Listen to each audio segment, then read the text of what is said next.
Where is it? So over the past 5 years, the total increase in county funding year over year has averaged 2.75%. This translates to an average of $15.3 million per year from the county, greater than the year before.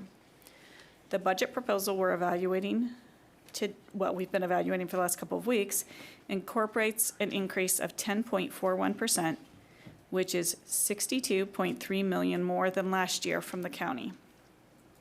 In order to fund this request, the county would need to allocate every new dollar to the county of the county revenue to the schools. It would need to cut other county services by more than $20 million. We would be advocating to effectively cut the police department, the fire department, the roads, the libraries, and more. I am unwilling to ask our community to sacrifice those services. I fully appreciate that you can't get what you don't ask for, but I also believe it's important for us as elected officials to make realistic requests, to be responsible stewards of taxpayer monies.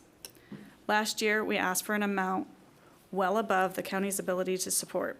As a result, I believe that we received an amount below what we reasonably could have expected.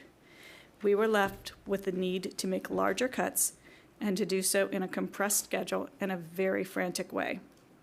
This process pitted communities against each other and began a very divisive year. I hope we've all learned from that experience.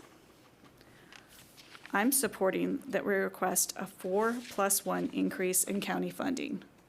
That would mean a 4% increase to the operating budget in annual money with a 1% one-time funding to address the deficit in the health and dental fund. This would equate to an increase of $24.2 million in county funding, plus what we just approved in the additional request of one-time funding of $6 million. While this is above the historical average, I believe it represents a level that the county could choose to fund without sacrificing other county services. The other reason I support this approach is that it allows our active and engaged community the opportunity to advocate for fully funding our Board of Education budget, clearly and convincingly. This request would both be realistic and feasible, not an exercise in dreaming the impossible dream.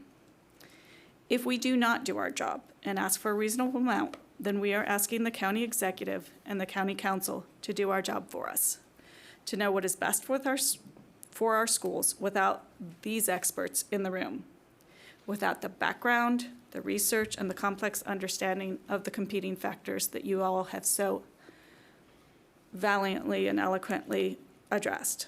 I'm not in favor of the county executive having to guess because we were unwilling to face reality and make these tough choices.